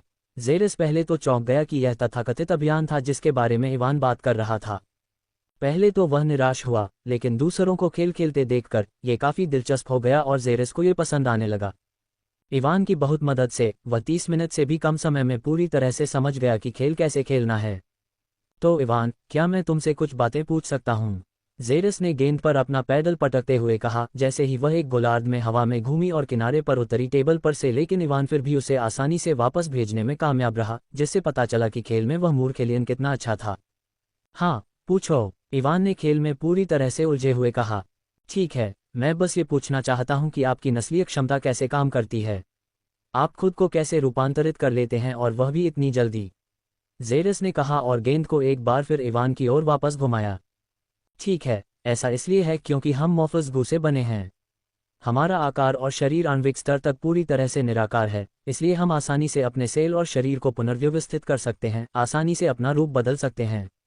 इवान ने जवाब दिया और उसने एक बार फिर गेंद को एक मुश्किल कोण से जेरस की ओर वापस घुमाया, लेकिन जेरस फिर भी उसे उठाने में कामयाब रहा। हा, मुझे यकीन है कि यह उससे कहीं ज्यादा जटिल है। बेशक ये है। दूसरों के जैसा दिखने के लिए अपने शरीर को बदलने में कई सीमाएं हैं, और एक मॉर्फर की प्रतिभा जितनी ज्यादा होगी, इन सीमाओं को पार करना उतना ही आसान होगा। इवान ने जवाब दिया। आप मॉर्फर्स एक बहुत ही दिलचस्प जाति की तरह लगते हैं, क्या आप बता सकते हैं कि वे सीमाएं क्या हैं? इवान की आंखें तश्तरी की तरह चौड़ी हो गईं। ये पहली बार था जब किसी ने उसकी दौड़ में दिलचस्पी दिखाई थी, वह भी उस खेल का आनंद ले रहा था जो वे खेल रहे थे, इसलिए इसने उसके दूसरे पक्ष, उसके व्याख्यान पक्ष को पूरी तरह से उजागर कर दिया। वैसे तो सीमाएं प्रतिभा पर आधारित होती हैं, लेकिन सभी सीमाओं में सबसे उल्लेखनीय सीमाएं सिर्फ 3 हैं। पहली सीमा है उस रूप के बारे में बहुत ज्यादा जागरूकता जिसे हम अपनाना चाहते हैं। जैसे अगर मैं मक्खी में बदलना चाहता हूं, तो मुझे सबसे पहले ये जानना होगा कि मक्खी के कोशिका स्तर तक कौन कौन से हिस्से हैं। सिर्फ ये जानने के बाद ही मैं अपनी कोशिका को बदलकर बिल्कुल वैसा ही बना पाऊंगा। मेरा विश्वास करो, मक्खी के हर एक पैटर्न को देखना बहुत मुश्किल है, एक आदर्श नकल के लिए ऐसा करना जरूरी है। लेकिन एक बार जब मैं इसे समझ जाऊंगा, तो ये हमेशा के लिए मेरी याददाश्त में समा जाएगा और मैं पलक झपकते ही इसे अपना सकता हूं। मैं जैसा इंसान हूं, वैसा बनने के लिए मुझे एक इंसान की लाश ढूंढनी थी और फिर अपने गु रूप में उससे चिपकना था ताकि कोशिकाओं की व्यवस्था के बारे में सीख सकूं, इससे पहले कि मैं सिर्फ थोड़े से बदलाव करके इंसानों के सभी आकार ले सकूं। देखो, जेरास ने इवान की तरफ देखा और उसने देखा कि उसका चेहरा उसके जैसा बदल गया है। वाह, यह अद्भुत है, जेरास ने जोर से कहा। हाँ, बिल्कुल है। दूसरी सीमा वह है जिससे हम बने हैं, गु। चाहे मैं कुछ भी बदल जाऊं, गु एक सिरदर्द है क्योंकि मैं अभी भी नीला ही रहूंगा। हम कुछ भी बदल सकते हैं, हम इसे सेलुलर स्तर तक पूरी तरह से अध्ययन कर सकते हैं, लेकिन हम रंग नहीं बदल सकते, हम अभी भी नीले ही रहेंगे। इवान ने कहा और जेरास ने सिर हिलाया। उसने सच में देखा था कि जब इवान एक मक्खी बन गया था, तब भी वह एक नीले रंग की मक्खी था और अभी एक नीले रंग का इंसान है, जिससे आसानी से पता चल सकता है कि वह वास्तव में क्या है। ये वास्तव में एक बड़ा सिरदर्द और एक सीमा थी। तीसरी सीमा पुराने मॉर्फल्स के साथ होती है और वह है व्यक्तित्व में बदलाव। जब हम अपने गु को किसी दूसरे रूप में बदल देते हैं, हम लगभग हर चीज़ की नकल करते हैं, यहाँ तक कि व्यक्तित्व की भी। किसी खास रूप में बहुत लंबे समय तक रहने से हम उस चीज़ के साथ बहुत बढ़िया रिश्ता बना लेते हैं और अपने गु रूप में वापस आना बहुत मुश्किल और कुछ चरम मामलों में असंभव हो जाता है। इसलिए लैब में, जब मुझे किसी आकार की ज़रूरत नहीं होती, तो मैं हमेशा अपने गु रूप में वापस आ जाता हूँ। ऐसा इसलिए ताकि मैं किसी खास रूप से बहुत ज़्यादा परिचित न हो जाऊं। यह शायद मॉर्फस की सबसे बड़ी सीमा है, क्योंकि जितना ज़्यादा आप किसी रूप में रहते हैं, उतना ही अपने रूप में वापस आना मुश्किल होता है, क्योंकि आपकी कोशिका आपको बताती है कि आप यही हैं। आपका मस्तिष्क धीरे धीरे आपके असली स्व को छोड़ देगा और आपको यह विश्वास हो जाएगा कि यह आप हैं, जो कि नहीं है। व्यक्तित्व में बदलाव। जेरास ने खुद से सोचा। 167 पूर्ण मॉर्फ जीन की सर्वोच्चता। व्यक्तित्व में परिवर्तन होता है। जेरस ने खुद से कहा, मॉर्फर जाति के बारे में थोड़ा सा सार प्राप्त करते हुए। हम मॉर्फर उससे बहुत डरते हैं, लेकिन जबकि निश्चित रूप से सीमाएं हैं, मैं किसी ऐसे व्यक्ति को जानता हूं जो सभी सीमाओं से ऊपर है। इवान ने कहा और अचानक गेंद को पकड़ लिया और जेरस को पास आने का संकेत दिया। जेरस की आंखें सिकुड़ गईं, लेकिन वह तुरंत इवान की ओर चुपके से चला गया और पूरी जगह की जांच की ताकि यह सुनिश्चित हो सके कि वे ही वहां मौजूद थे। मैं उसे समझ नहीं पाया कि वह ऐसा क्यों कर रहा था। तो कौन पूरी तरह से सीमाओं से ऊपर है? जेरस ने फुसफुसाया। मैंने एक बार सुना था, जब मैं छोटा बच्चा था, कि हमारी मॉर्फर जाति का नेता, प्राइम मॉर्फ, सभी सीमाओं से परे है। वह अपना नीला रंग दूसरे रंगों में बदल सकता है। कुछ बुजुर्गों ने कहा कि वह एक बार ड्रैगन बन गया था और हजारों सालों तक सैकड़ों आकाशगंगाओं में उड़ता रहा।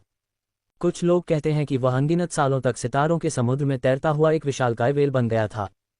वे कहते हैं कि ऐसा कुछ भी नहीं है जो वह नहीं बन सकता, ऐसा कोई रूप नहीं है जो वह नहीं ले सकता। इस बात की कोई सीमा नहीं है कि वह कितने समय तक एक रूप में रह सकता है। हम उसे सुप्रीम प्राइम कहते हैं। इवान फुसफुसाया और जेरा की आंखें सदमे में अपनी सीमा तक फैल गईं। उसने अभी क्या सुना? इवान, जेरास ने फुसफुसाते हुए स्वर में उससे पूछा। मुझे बताओ, तुमने अभी जो कहा वह एक परी कथा से है। जेरास ने उसे संदेह भरी आंखों से देखते हुए कहा। मैं कसम खाता हूं कि यह सच है। इस दुनिया में एक ही व्यक्ति है जिस पर मैं बहुत भरोसा करता हूं। हमारी मौफर जाति का एक बुजुर्ग। हमारी पूरी जाति उसे पागल बुजुर्ग कहती है और कहती है कि वह पागल है, लेकिन मेरा मानना है कि वह पागल नहीं है और उसकी सारी कहानियां सच हो सकती हैं। और जब मैंने उससे लोकप्रिय परी कहानी के बारे में पूछा, उसने कहा कि यह सच है। तब से मुझे सच या झूठ का मतलब नहीं पता। विश्वास करो या न करो ज़ेरास, यही मैं जानता हूं। ज़ेरास अगले कुछ घंटों तक इवान को देखता रहा और वे खेल खेलते रहे। सिस्टम, मॉर्फर जाति के बारे में तुम क्या सोचते हो? जीन और मेरे पूर्ण मॉर्फ जीन में से कौन बेहतर है? ज़ेरास ने खुद से सोचा। मॉर्फर जाति की सीमाओं के साथ, मैं कहूंगा कि यह चींटी की तुलना शेर से करने जैसा है। ये तुम्हारे पूर्ण मॉर्फ जीन की तुलना में भी योग्य नहीं है। सिस्टम ने जवाब दिया और ज़ेरास ने भी सिर हिलाया। मॉर्फर जाति में बहुत सी सीमाएं थीं जो कि हास्यास्पद थीं। ज़ेरास को इवान या किसी भी चीज़ में बदलने में कोई समस्या नहीं थी, जहां तक वह कल्पना कर सकता था, और तथाकथित नीली त्वचा, वह किसी भी चीज़ में बदल सकता था। व्यक्तित्व परिवर्तनों के लिए ज़ेरास ने पहले कभी इसके बारे में नहीं सुना था और वह काफ़ी समय से अपने पूर्ण मॉर्फ जीन का उपयोग कर रहा था। आपने सीमा के साथ कहा, क्या ऐसा हो सकता है कि बिना किसी सीमा के मॉर्फर की संभावना हो? या क्या आपका मतलब ये हो सकता है कि उस परी कथा के सच होने की संभावना है? ज़ेरास ने सिस्टम द्वारा दिए गए हल्के संकेत को देखते हुए पूछा। हाँ, उस परी कथा के सच होने की संभावना है। क्या? ज़ेरास ने चौंक कर चिल्लाया क्योंकि गेंद को पकड़ने की कोशिश में उसका पैडल उसकी हथेली से बाहर निकल गया था। मेरे कौशल पर आश्चर्य हुआ। इवान ने उसे एक आत्मसंतुष्ट नज़र से देखा और ज़ेरास मुस्कुराया। आप वास्तव में इस खेल में अच्छे हैं, इवान। हाँ, बिल्कुल सही। दोनों ने खेलना जारी रखा लेकिन ज़ेरस अपने ही आयाम में था। सिस्टम, तुम मुझे बता रहे हो कि एक ऐसा प्राणी है जो ड्रैगन बन सकता है, जो अरबों सालों तक आकाशगंगाओं में उड़ सकता है, और स्टारफिश या कुछ और भी बन सकता है जो सितारों के समुद्र में तैर सकता है। रुको, तुम मुझे बता रहे हो कि इस आकाशगंगा में कुछ ऐसा है जो अरबों सालों तक जीवित रह सकता है? ज़ेरस ने पुष्टि करने के लिए पूछा। मुझे नहीं पता। क्या? ज़ेरस ने पैनल को स्तब्ध होकर देखा और सोचा कि सिस्टम ने मजाकिया दृष्टिकोण कब विकसित किया। लेकिन तुमने अभी कहा कि परी कथा के सच होने की संभावना है। हाँ, एक संभावना। ये सच है। लेकिन तुम ऐसी संभावना पर कैसे पहुंचे? सरल, मैंने आपके जीन की क्षमता को स्कैन किया। जैसा कि आप जानते होंगे, हालांकि मैं कैस डिवोरा सिस्टम का एआई हूं, लेकिन मैं इसके बारे में लगभग उतना ही अनभिज्ञ हूं जितना आप हैं। लेकिन जब मैंने कैस डिवोरा जीन और आपके पूर्ण मॉर्फ जीन की क्षमता के बारे में सोचने की कोशिश की, मुझे कुछ एहसास हुआ। आप अभी भी लेवल 12 पर भी नहीं हैं ज़ेरास, लेकिन आप शुरुआती उल्का रैंक चरण में लगभग किसी को भी वश में कर सकते हैं। मेरी गणना के अनुसार आप लेवल 20 पर कॉस्मिक रैंक स्टेज विशेषज्ञ और लेवल 50 पर गैलेक्सी रैंक स्टेज विशेषज्ञ से भी मुकाबला कर पाएंगे। पृथ्वी पर उच्चतम खेती का स्तर। लेकिन क्या आपने कभी बैठकर कल्पना की है कि जब आप लेवल 100 या लेवल 200 पर पहुंचेंगे तो क्या होगा? वह शक्ति का कौन सा स्तर होगा? ध्यान रहे, वह केवल आपका कैस डिवोरा जीन है। बेशक आपका पूर्ण मॉर्फ जीन आपके कैस डिवोरा जीन से तुलना नहीं कर सकता है, लेकिन आपके पूर्ण मॉर्फ जीन की खुद को अपग्रेड करने की क्षमता से तुलना कर सकता है। मेरा मानना है कि परियों की कहानियों में बताए गए सभी कर्तव्यों को पूरा कर पाना संभव होना चाहिए, क्योंकि आपका पूर्ण मॉर्फ जीन मॉर्फर जाति की तरह ही है जिसकी कोई सीमा नहीं है। 1 अरब साल तक जीना थोड़ा दूर की कौड़ी हो सकता है, लेकिन निश्चित रूप से आकाशगंगाओं की यात्रा करना और आयामों को चीरना खाने जितना आसान होगा। इसलिए मॉर्फर के ये सब करने की संभावना शायद सच हो सकती है। लेकिन ये केवल एक संभावना है। जिस तरह से आप अभी चल रहे हैं, उसे देखते हुए मुझे पूरा यकीन है कि आप लेवल 30 तक पहुंचने से पहले ही मर चुके होंगे। ज़ीरस ये सुनकर थोड़ा घबरा गया, लेकिन उसने अपने मन में ठंडी सांस ली। NOWELL-BE-IN.C तो मुझे अपनी उन अंधी आंखों को चौड़ा करने दो कि मेरे जैसा अजय रोज कितने समय तक जीवित रह सकता है। ज़ीरस ने अचानक अपनी घड़ी पर कंपन महसूस किया क्योंकि उसने नोटिफिकेशन देखा जिसने उसे सूचित किया कि सोने का समय हो गया है।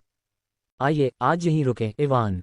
हम इसे किसी और समय करेंगे जब मैं एक बार फिर से फ्री हो जाऊंगा, ज़ेरास ने कहा, जबकि इवान ने भी अनिच्छा से सिर हिलाया। दोनों ने एक दूसरे को कंधे पर हाथ रखकर वापस अपनी प्रयोगशाला में खींच लिया। उन्हें नहीं पता था कि उन दोनों के बीच कितना बढ़िया संबंध है। ज़ेरास अपने कमरे में वापस आ गया, एक बार फिर से किताबों की खुशबू में सांस लेते हुए वह सोफे पर उतरा। उसकी हड्डियां पूरे दिन के तनाव के कारण कराह रही थीं। खड़े होकर उसने किताबों की अलमारियों को देखा और खुद को सिर हिलाया। क्योंकि वह अपने सामने रखी लाखों किताबों में से लगभग 80% पहले ही पढ़ चुका था और सब कुछ सीधे उसके दिमाग में छपा हुआ था और एक भी अक्षर नहीं छूटा था। शायद मैं बचे हुए 5 दिनों में इस पूरी शेल्फ को पूरा कर सकूं। जेरास ने बड़बड़ाते हुए कहा और वह बिना निशान वाली शेल्फ की ओर बढ़ा, जो कि तेज थी, जिसे उसने अभी तक नहीं पढ़ा था, और उसने एक किताब उठाई। सोफे पर आराम से लेटकर उसने खुद को ठीक से आराम से बैठा लिया और जितना हो सका उतना पढ़ा, लेकिन अचानक दरवाजे की घुंडी पर खटखट की आवाज़ सुनाई दी, जिससे उसका ध्यान भटक गया। दरवाजा धीरे धीरे खुला और जेरास ने भौहें उठाईं और सोचा कि यह कौन है, लेकिन ये देखकर उसके चेहरे पर एक अजीब भाव आ गया कि यह कौन है। प्रशिक्षक मोनिका, 168 मदद करो, वह मुझे अपवित्र करना चाहती है। प्रशिक्षक मोनिका, जेरास ने थोड़ा चौंक कर कहा, जब उसने अपने सामने खड़ी खूबसूरत गुलाबी बालों वाली महिला को देखा। क्या क्या आपको लगता है कि मैं मर गई हूँ? प्रशिक्षक मोनिका ने उसकी निगाहों को देखते हुए पूछा। जेरास उसकी बातें सुनकर थोड़ा हंसा। सच कहूं तो आखिरी बार उसने उसे 40 दिन पहले बोलते हुए सुना था।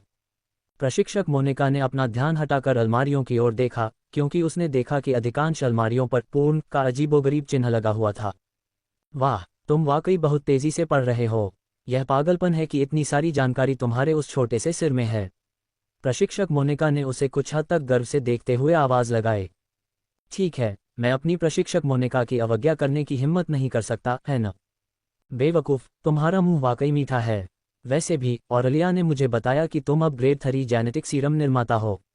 ये वाकई सराहनीय है, प्रशिक्षक मोनिका ने कहा, जैसे ही जेरास सोफे पर ठीक से बैठ गया और प्रशिक्षक मोनिका उसके बगल में बैठ गई। हाँ, सबसे पहले उसकी मदद के लिए और मुख्य रूप से इस पुस्तक के लिए धन्यवाद। ईमानदारी से धन्यवाद प्रशिक्षक मोनिका, जेरास ने कहा। ये कुछ भी नहीं है, ये सब वैसे भी प्रशिक्षण का हिस्सा है, प्रशिक्षक मोनिका ने जवाब दिया, इसे टालते हुए। वैसे भी एक सवाल मुझे परेशान कर रहा है प्रशिक्षक मोनिका, जेरास ने उसका ध्यान आकर्षित करते हुए कहा, जबकि प्रशिक्षक मोनिका की बैंगनी आंखें उसकी आंखों में घूर रही थीं। मैं बस सोच रहा था, ये प्रशिक्षण, इसके पीछे क्या उद्देश्य है? मेरा मतलब है, ईआई के सभी अंतरआयामी लड़ाकू अधिकारी ग्रेड 3 सीरम निर्माता या कुछ प्रतिभाशाली हैकर या अंतरिक्ष इंजीनियर या विश्व इतिहासकार नहीं हैं? जेरास ने एक हंसी के साथ पूछा। यह एक ऐसा प्रश्न था जिसने उसे परेशान किया, हालांकि यह उससे कहीं अधिक व्यापक था, और वह ऐसा क्यों कर रही थी? जैसे कि उसने उसे एक शिष्य के रूप में क्यों स्वीकार किया, उसे इस बात की परवाह क्यों है कि वह इस पुस्तक की सभी सामग्री पढ़ रहा है? यह उसके बचपन के कमरे में क्यों होना चाहिए? उसे अपने एकमात्र दोस्तों से क्यों मिलवाया? ये सब बस अजीब लगता है। ओह, आप सोच रहे हैं कि क्या इस प्रशिक्षण के पीछे कोई इरादा है? प्रशिक्षक मोनिका ने एक भौं उठाकर पूछा, जिस पर जेरास ने एक सौम्य सिर हिलाया। इसके पीछे कोई इरादा नहीं है। यह आपके प्रशिक्षण का अगला चरण है, क्योंकि अब आप एक नए कैडेट नहीं हैं और अब एक विशेषज्ञ हैं। बस दूसरों की गति का अनुसरण करने से आप धीमे हो जाएंगे। बस इतना ही, प्रशिक्षक मोनिका ने कहा। जेरास ने उसे अजीब तरह से देखा, उसे लगा कि उसकी बोली में कुछ छेद हैं, लेकिन उसने इसे अनदेखा करते हुए सिर हिलाया। ठीक है, मैं समझ गया। अच्छा, लेकिन क्या तुम्हें आश्चर्य हुआ कि मैं यहाँ क्यों आया? प्रशिक्षक मोनिका ने पूछा। नोव एल बी JNN। मेरी प्रगति की जांच करने के लिए, जेरास ने उत्तर दिया। ये तो इसका एक हिस्सा है। मुख्य उद्देश्य उस स्थान के कारण है जहां तुम अब से 5 दिन बाद जा रहे हो। जेरास ने वह किताब नीचे की ओर भौहें उठाईं जो वह पढ़ रहा था। तुम्हारा मतलब है, मिशन पर अच्छा प्रदर्शन करने का इनाम, सेलेस्टियल टाइटन्स कल्टीवेशन रूइंस में भाग लेना? उसने पूछा, ये भी नहीं जानते हुए कि उसने पहली बार इसके बारे में कैसे सुना, लेकिन उसे धीरे धीरे इस बात की आदत हो रही थी कि वह उसके बारे में सब कुछ जानती है, क्योंकि वह मूल रूप से उसकी घड़ी को हैक कर सकती थी। हाँ, मुझे तुम्हें इसके बारे में कुछ बताना है, प्रशिक्षक मोनिका ने कहा, और जेरास ने उसकी आंखों में ध्यान को देखा जो उसने पहले कभी नहीं देखा था। उसने किताब को टेबल पर रख दिया, क्योंकि वह जानता था कि प्रशिक्षक मोनिका को जो कुछ भी परेशान कर रहा है वह इतना आसान नहीं होगा। और वह क्या है? मेरे पीछे आओ, प्रशिक्षक मोनिका ने सोफे से उठते हुए कहा, क्योंकि वह कमरे से दूर एक विशेष स्थान पर चली गई। लेकिन यह निकास नहीं था, ये बाथरूम की दिशा थी। जेरास कुछ सेकंड के लिए सोफे पर बैठ गया और यह समझने में असमर्थ था कि क्या हो रहा था। तुम किसका इंतजार कर रहे हो? प्रशिक्षक मोनिका ने बाथरूम का दरवाजा खोलते हुए पूछा। ओह, क्या तुम्हें यकीन है? जेरास ने पूछा। बेशक मुझे यकीन है। मेरा मतलब है, ये बाथरूम का दरवाजा है जिसमें तुम मुझे आने के लिए कह रहे हो।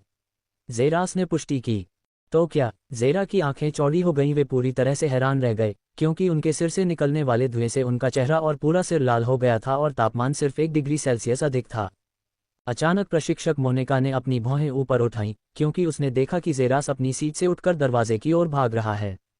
मदद करो, वह मेरा बलात्कार करने की कोशिश कर रही है, पूरे कमरे में सुअर के वध की तीखी चीख गूंज रही थी, हालांकि कोई भी इसे सुन नहीं सकता था क्योंकि यह ध्वनिरोधी था। 3 सेकंड के भीतर जेरास दरवाजे के हैंडल के सामने पहुंच गया। वह अब तक की सबसे तेज गति से पहुंचा था। उसके हाथ दरवाजे के हैंडल की ओर बढ़ रहे थे, लेकिन जब वे और आगे नहीं बढ़े तो वह चौंक गया। कमरे के चारों ओर देखते हुए उसने देखा कि यह पूरी तरह से बैंगनी ऊर्जा से घिरा हुआ था और प्रशिक्षक मोनिका के हाथ उसकी ओर बढ़े हुए थे, जिससे उसे एक खिंचाव महसूस हुआ क्योंकि वह अजीब तरह से अपने पैरों से उठा हुआ था और प्रशिक्षक मोनिका की ओर खींचा जा रहा था। रुको रुको रुको, चलो इस पर बात करते हैं।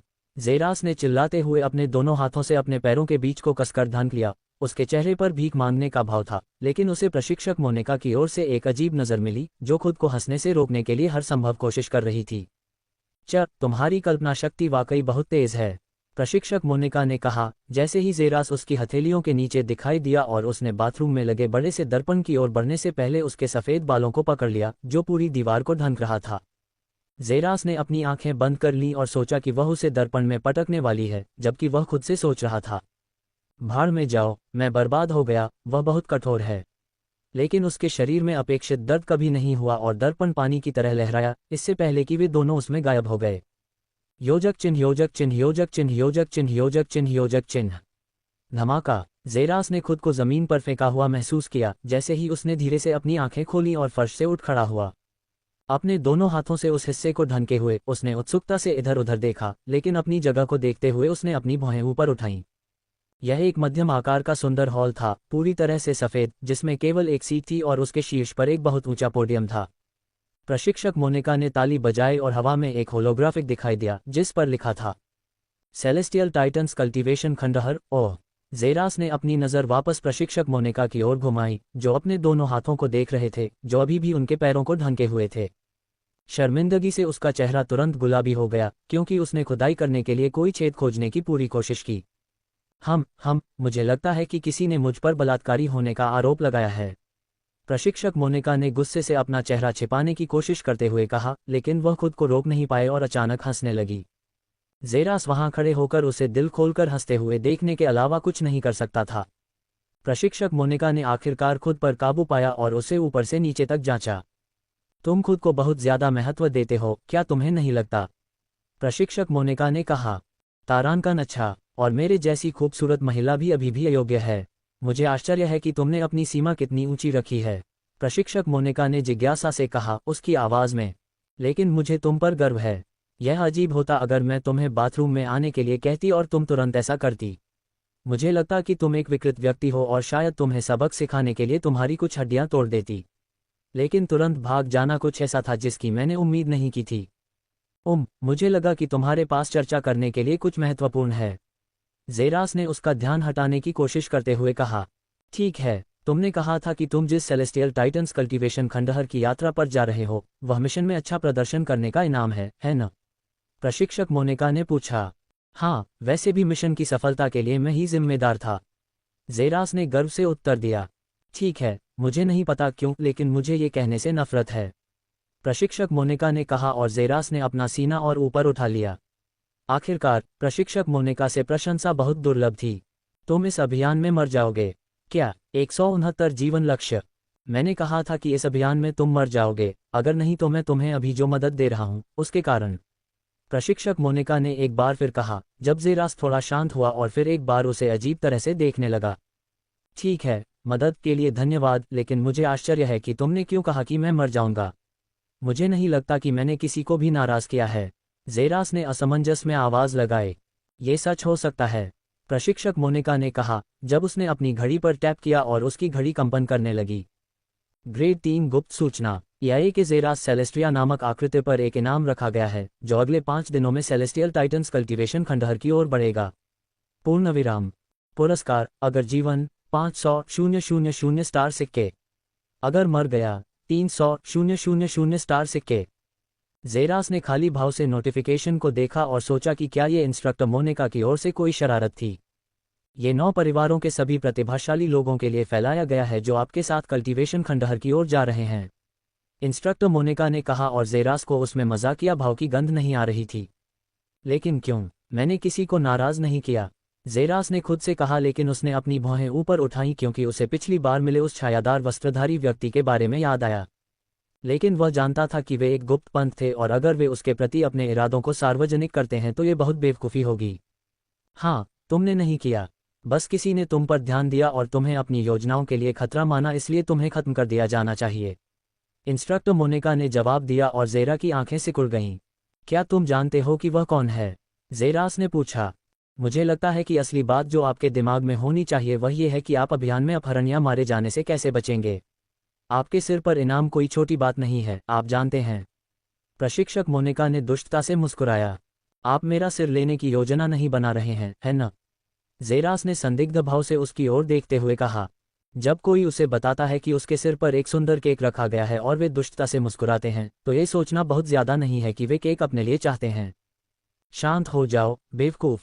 अगर मैं चाहता तो ये बहुत पहले ही चला गया होता और इसका नतीजा ये होता कि मेरा कार्यकाल और बढ़ जाता। संक्षेप में, यह इसके लायक नहीं है, प्रशिक्षक मोनिका ने कहा जब ज़ेरास आखिरकार अपनी सीट पर अच्छी तरह से संतुलित हो गया। चलो बात करते हैं कि तुम इससे कैसे बचोगे। आप में से कितने लोग अभियान पर जाएंगे? प्रशिक्षक मोनिका ने पूछा। ठीक है, ये यह और 9 परिवार हैं, इसलिए मुझे लगता है कि मैं यह का प्रतिनिधित्व करने वाला अकेला व्यक्ति हूं और फिर यह 9 परिवारों का प्रतिभाशाली व्यक्ति है। ज़ेरास ने कहा कि निश्चित रूप से। उसने ज़्यादा ध्यान नहीं दिया क्योंकि वह इसे किसी तरह की एक सुंदर छुट्टी मानता था। ठीक है, 9 परिवार के प्रतिभाशाली लोगों में से आप शीर्ष 3 परिवारों को बाहर नहीं कर सकते, वे इस प्रस्ताव में रुचि नहीं लेंगे। प्रशिक्षक मोनिका ने कहा कि निश्चित रूप से उसके शब्द। और आप इस बारे में इतने आश्वस्त कैसे हैं? ज़ेरास ने भौहें चढ़ाते हुए पूछा। क्योंकि वे लोग हैं जो पूरी दुनिया को नीची नज़र से देखते हैं। उनका मानना था कि मनुष्य 2 भागों में विभाजित हैं, निम्न जीवन और उच्च जीवन, और वे खुद को उच्च जीवन मानते हैं। वे आदेशों को नहीं सुनेंगे और न ही वे पलक झपकाएंगे, भले ही आपके सिर पर 10 मिलियन स्टार सिक्के हों। इसलिए वे निश्चित रूप से आपको अनदेखा करेंगे क्योंकि आप उनके ध्यान के योग्य नहीं हैं। ज़ेरास ये सुनकर थोड़ा घबरा गया क्योंकि ऐसा लग रहा था कि प्रशिक्षक मोनिका उसे डांट रहे हैं, लेकिन वह चुप रहा और उसे बीच में नहीं रोका। तो अब बचे हुए 6 परिवार हैं। अरे ज़ेरास, मुझे उन 9 परिवारों के बारे में सब बताओ जो तुम जानते हो। ठीक है, मुझे पता है कि वे 9 हैं और वॉर्डस्पेस परिवार, सेलेस्ट्रिया परिवार और अमेजन परिवार उनमें से एक हैं। ज़ेरास ने उत्तर दिया जबकि प्रशिक्षक मोनिका उसे देखते रहे मानो चाहते हों कि वह जारी रखे, लेकिन ज़ेरास चुप रहा। जारी रखें? बस इतना ही मुझे पता है। क्या? प्रशिक्षक मोनिका ने उसे वास्तव में चौंकते हुए देखा। बस इतना ही तुम्हें पता है? हाँ, मुझे उनके बारे में क्यों जानना चाहिए? वे मेरे जीवन में कुछ भी योगदान नहीं देते या ऐसा कुछ नहीं, तो इतनी जल्दी क्यों? ज़ेरास ने कंधे उचकाते हुए जवाब दिया। तुम? प्रशिक्षक ने अपने माथे पर हाथ पटकते हुए कहा क्योंकि उसे विश्वास नहीं हो रहा था कि उसके सामने इतना बड़ा गूंगा बच्चा है। 9 परिवार न केवल यह के साथ मिलकर पृथ्वी के अंतिम शासक थे, बल्कि वे पूरी असीम आकाशगंगा में जाने जाते थे। उनमें से कुछ के नाम पर पूरे ग्रह और जातियां भी थीं, लेकिन कोई ऐसा भी था जिसे उनके बारे में लगभग कोई जानकारी नहीं थी। एक इंसान को जोड़ना है। अच्छा, आज तुम्हारा भाग्यशाली दिन है, क्यों न मैं तुम्हें उनके बारे में एक छोटा सा व्याख्यान दूं, क्योंकि मेरा विश्वास करो, तुम्हें जल्द ही इसकी ज़रूरत पड़ेगी, जैसे कि तुम्हारा जीवन इस पर निर्भर करता है। ठीक है, तो ज़ेरास ने सहमति जताई। ऐसा नहीं है कि इसने उसे किसी भी तरह से नकारात्मक रूप से प्रभावित किया हो, लेकिन निश्चित रूप से हर चीज़ की अपनी कीमत होती है। प्रशिक्षक मोनिका ने अपनी घड़ी पर क्लिक करते ही शैतानी मुस्कान दी और ज़ेरा की घड़ी में कंपन हुआ। 50 अंक काट लिए गए हैं और प्रशिक्षक मोनिका के खाते में भेज दिए गए हैं। नहीं, ज़ेरास अपनी घड़ी पर अधिसूचना को देखकर दर्द में अपने घुटनों पर गिर गया। 50 अंक, ये 50 अंक थे। प्रशिक्षक मोनिका ने उस बेवकूफ़ पर भौहें चढ़ाईं जो घुटनों के बल बैठा था और ऐसा लग रहा था कि वह दर्द के कारण मरने ही वाला है, जिसके कारण उसने ठंडी सांस ली। कंजूस बेवकूफ़। अंत में ज़ेरास ने खुद को घसीटते हुए अपनी सीट पर वापस आ गया। अच्छा, क्या जूस के गिरने पर रोने का कोई मतलब है? मुझे यकीन है कि आप इस बारे में बहुत उत्साहित हैं। चलिए शुरू करते हैं। ज़ेरास ने मन ही मन खर्राटे लिए, लेकिन उसने तुरंत पूरा ध्यान दिया। यह उसकी बात थी जिसका इस्तेमाल इस जानकारी को खरीदने के लिए किया गया था। ठीक है, आइए 9 परिवारों के सभी नामों और उनकी रैंकिंग से शुरू करते हैं। रैंकिंग में सबसे निचले स्थान से शुरू करते हुए 9वां परिवार अकिलीस परिवार। रैंकिंग में 8वां अंडरवर्ल्ड परिवार। रैंकिंग में 7वां हाइड्रा परिवार। रैंकिंग में 6ठे स्थान पर शेरॉन परिवार। रैंकिंग में 5वें स्थान पर सेलेस्ट्रिया परिवार। रैंकिंग में 4थे स्थान पर अमेजोनियन परिवार। रैंकिंग में 3रे स्थान पर वर्ल्डस्पेस परिवार। रैंकिंग में 2रे स्थान पर नैनोफ्यूजन परिवार। रैंकिंग में पहले स्थान पर क्रेटोस परिवार। 179 परिवारों की शक्ति। जेरास ने प्रशिक्षक मोनिका की बात ध्यान से सुनी क्योंकि वह धीरे धीरे 9 परिवारों के बारे में और अधिक जान रहा था। चूंकि शीर्ष 3 परिवार सवाल से बाहर हैं, इसलिए हमारे पास शेष 6 बचे हैं, प्रशिक्षक मोनिका ने कहा। आप अमेजोनियन परिवार और शिरोन परिवार को भी हटा सकते हैं। वे दोनों मुझ पर एक ऋणी हैं, जेरास ने कहा, जिससे प्रशिक्षक मोनिका की भौहें तन गईं, लेकिन जेरास निश्चित था। राजकुमारी डायना ने कहा कि वे उन पर एक ऋणी हैं। उसने नहीं सोचा था कि वे अपनी प्रतिष्ठा को त्याग देंगे और केवल 500,000 स्टार सिक्कों के लिए उसके सिर से उतरने की कोशिश करेंगे। शिरोन परिवार के लिए जेरास तुरंत अनुमान लगा सकता था कि यह कमांडर शिरोन और गया का परिवार था, जिनके साथ उसके अच्छे संबंध भी थे। यदि आप ऐसा कहते हैं तो इसका मतलब है कि आपके पास केवल 4 परिवार हैं जो आपका सिर काटने की संभावना रखते हैं, और वे हैं सेलेस्ट्रिया परिवार, अंडरवर्ल्ड परिवार, हाइड्रा परिवार और अचिलियन परिवार। सबसे पहले सेलेस्ट्रिया परिवार। सेलेस्ट्रिया परिवार सभी अविश्वसनीय रूप से शक्तिशाली हैं। उनके पास एक ग्रेट लाइटनिंग हैमर जीन है। वे शक्तिशाली बिजली के दोस्त हैं जो इसे आसानी से नियंत्रित कर सकते हैं, जबकि उनके हथौड़े से विनाशकारी हमले हो सकते हैं। मैंने सुना है कि 9 परिवारों के सभी प्रतिभाशाली लोग मध्य उल्का रैंक चरण में हैं, इसलिए सेलेस्ट्रिया परिवार के प्रतिभाशाली लोग निस्संदेह आपसे अधिक शक्तिशाली हैं। मैं आपको सलाह दूंगा कि आप तुरंत उनके साथ किसी भी प्रकार के टकराव से बचें। यदि आपका चेहरा उन्हें परेशान नहीं करता है तो आपको उन्हें गुस्सा नहीं दिलाना चाहिए। हालांकि सेलेस्ट्रिया परिवार की वास्तव में इतनी अच्छी प्रतिष्ठा नहीं है, प्रशिक्षक मोनिका ने लगातार बताया, जेरास से निकलने वाली अत्यंत जानलेवा आभा से अनजान जब वह सीट पर बैठा था। सेलेस्ट्रिया परिवार, जेरास ने सोचा। उसके दांत एक दूसरे से टकरा रहे थे, जबकि उसके माथे पर एक नस उभर आई थी। उसकी बाईं आंख के अंदर एक काला बिंदु दिखाई दे रहा था। मैं सच में चाहता हूं वे मेरा सिर लेने आएं, क्योंकि इससे मुझे भविष्य में उनके प्रतिभाशाली लोगों से निपटने की परेशानी से छुटकारा मिल जाएगा। जेरास ने सोचा और खुद को शांत करने के लिए गहरी सांस ली। अभी अपने अंदर के उस जानवर को बाहर निकालने का समय नहीं था, लेकिन उसे यकीन था कि जिस दिन वह अपना बदला लेगा उस दिन स्वर्ग खून के आंसू बहाएगा। तो सेलेस्ट्रिया परिवार के लिए यही सब है, और अंडरवर्ल्ड परिवार के लिए भी। वे निश्चित रूप से तुम्हारे लिए आएंगे। अंडरवर्ल्ड परिवार दुष्ट कलाओं का अभ्यास करता है, जैसे नेक्रोमेंसी, रक्त कला और मृत्यु कला। उनके पास कोई नैतिकता नहीं है, वे सही और गलत के बीच अंतर नहीं कर सकते, इसलिए इसमें कोई संदेह नहीं है कि वे तुम्हारे सिर पर इनाम रखे जाने का कारण जाने बिना भी तुम्हारे लिए आएंगे। यह जमीन से मुफ्त भोजन लेने जैसा होगा, लेकिन उनकी कमजोरी भी बहुत स्पष्ट है। प्रशिक्षक मोनिका ने जेरा की जिज्ञासा को बढ़ाते हुए कहा, ओह, यह क्या है? जब आप अंडरवर्ल्ड परिवार के किसी व्यक्ति से लड़ रहे हों तो तुरंत उनकी छाती पर वार करें। यह उनकी सबसे कमजोरी है। एक बहुत शक्तिशाली वार जो उनके हाथ पर केवल एक गहरा घाव छोड़ता, अगर उनकी छाती पर निर्देशित होता तो उन्हें तुरंत मार सकता था।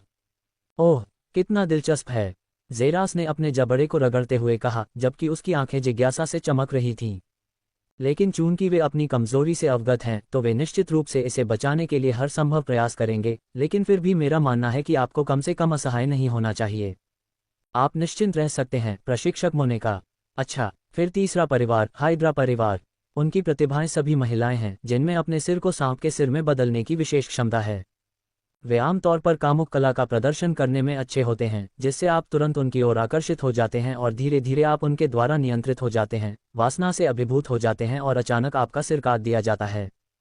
वे भीड़ के कपड़ों में छिपे भेड़िए के आदर्श उदाहरण हैं, हत्या करने में माहिर हैं।